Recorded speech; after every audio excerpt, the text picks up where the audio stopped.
আল্লাহ যখন কোনো বান্দার উপর দয়া করে, এখন আল্লাহ দয়া করা মানে আপনি কি বুঝবেন? আমি বুঝবো আমার একটা গাড়ি আছে। আল্লাহ দয়া করা মানে আপনি কি বুঝবেন? আমার একটা বিশাল বিল্ডিং আছে।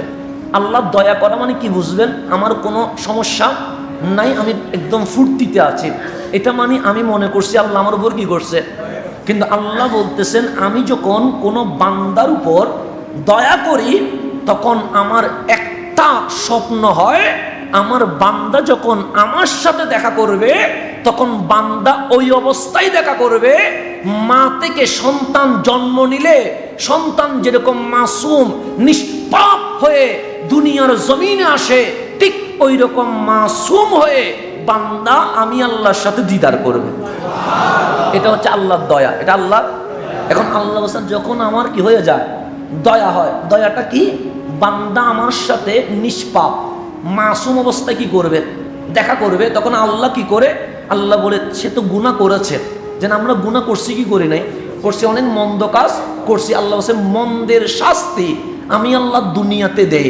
কখনো তোমার সম্পদ আমি নিয়ে ফেলবো, যেমন তুফানের মাধ্যমে হোক, ভূমিকম্পের মাধ্যমে হোক, ব্যবসায়ী লসের মাধ্যমে হোক, অথবা তোমার সামনে তোমার প্রিয় জিনিস চলে যাবে, বাচ্চা হোক, মা হোক, বাবা হোক, এগুলো ইন্তেকাল করবে, অথবা তোমার জীবনে অভাব অনটন আসবে।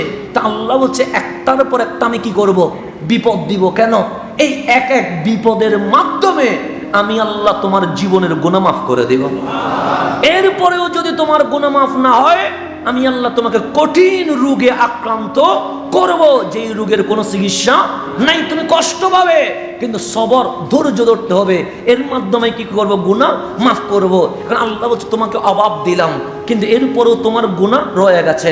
তোমার নিকট আত্মীয় কাউকে আমি নিয়ে নিলাম, এরপরেও তোমার গুনাহ রয়ে গেছে। তোমাকে অসুস্থতা দিলাম, এরপরেও তোমার গুনাহ রয়ে গেছে। আমি আল্লাহ তোমার সাকারাতের বিছানায় কষ্ট বাড়িয়ে দিয়ে তোমার জীবনের গুনাহ মাফ করে দিব। এটা হচ্ছে আল্লাহর দয়া। এখন আল্লাহ যে দয়া করে তখন আমরা রাগ করে ফেলি। যেন অভাব আসলে আমরা রাগ করি কি করি না? করি। টাকা লস করলে আমরা রাগ করি। আপন কেউ যদি চলে যায়, মারা যায়, আমরা রাগ করি। অসুস্থ হলে আমরা রাগ করি। অনেক সময় ঘরে কেউ অসুস্থ হলে আমরা তো পাট করে বলে ফেলি যেন গায়েব জানি যে আল্লাহর আযাব আসছে। এরকম অনেক সময় বলি কি বলি না? ওইগুলো বলবেন না, কারণ আপনি জানেন না আল্লাহ কি তাকে পরীক্ষা নিচ্ছে নাকি আযাব দিচ্ছে। আমরা সকলের জন্য মঙ্গল কামনা করব, ভালো কামনা করব, কিন্তু কখনো ব্যাড কমেন্টস করবো না, ধারণা করবেন। কারণ আপনি হয়তোবা মনে করছেন আপনার নামাজ আছে, রোজা আছে, হজ আছে, যাকাত আছে, আপনি মনে করছেন আপনি ভালো। আবার আপনার পাশের মানুষকে আপনি মনে করলেন সে সবচেয়ে খারাপ, কিন্তু আপনি জানেন না হয়তো মাওলা কোনো কারণে তার উপর রাজি হয়ে গেছে, আবার কোনো কারণে আপনার উপর নারাজও হতে পারে। পারে কি পারে না? কারণ আল্লাহ কার উপর রাজি কার উপর নারাজ এটা কি আমি বলতে পারবো? বলতে পারবো না। কারণ কোন সময় কার উপর মাওলা সন্তুষ্ট হচ্ছে এটা আমি জানি না। তো আল্লাহ আমার যখন দয়া হয় আমি দুনিয়াতে কি দেই? বিপদ দেই। এই যে বর্তমান সময়ে মুসলমানদের উপর আযাব বেশি না কম? বেশি। ইহুদি, খ্রিস্টান, নসারা, হিন্দু, বৌদ্ধ, চাকমা, নাস্তিক, ওদের কাছে আযাব কম না বেশি? কম। ওরা আধিপত্য ওদের কাছে, আমেরিকা ওদের কাছে, রাশিয়া ওদের কাছে, চীন, জাপান ওদের কাছে, হিন্দুস্তান ওদের কাছে, সবগুলো কার কাছে? ওদের কাছে। তা আল্লাহ বলছেন যখন আমার একটা রাগ উঠে যে আমি বান্দার সাথে দেখা করব, ওই অবস্থায় সে গুনাহগার হবে, তাকে আমি কি দিব? আযাব দিব। তখন আমি আল্লাহ কি করি জানো? মাওলা কি করেন যে তার দুনিয়াতে রিজিক দিয়ে ভরপুর করে দেয়, তার কোনো অভাব অনটন দেয় না, তার কোনো বিপদ আনি না, সুখে শান্তিতে ক্ষমতা দিয়ে পাওয়ার দিয়ে তাকে আমি দুনিয়াতে লালন পালন করি। এরপরেও যদি গুনার পাল্লা বাড়ি না হয় আমি মাওলা তার মতটা সহজ করে দিয়ে তার গুনার পাল্লা কি করে দেয়?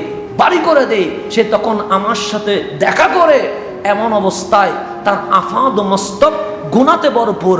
যেমন আমি আল্লাহ তাকে দেখে তিরস্কার করি, আমি আল্লাহ তাকে দূরে সরিয়ে দেই। তা আল্লাহ তাবারক ওয়া তাআলা আমাদেরকে আপনাদেরকে আহ্বান করছেন বিপদে থাকলে আল্লাহকে ভোলা যাবে না, বিপদে থাকলে রাগ করা যাবে না, বিপদে থাকলে মাওলাকে ছেড়ে দেওয়া যাবে না, বরংস বিপদে থাকলে মাওলার প্রশংসা বাড়িয়ে দিবেন, বিপদে থাকলে জিকির আসকার বাড়িয়ে দিবেন, বিপদে থাকলে নামাজ রোজা বাড়িয়ে দিবেন।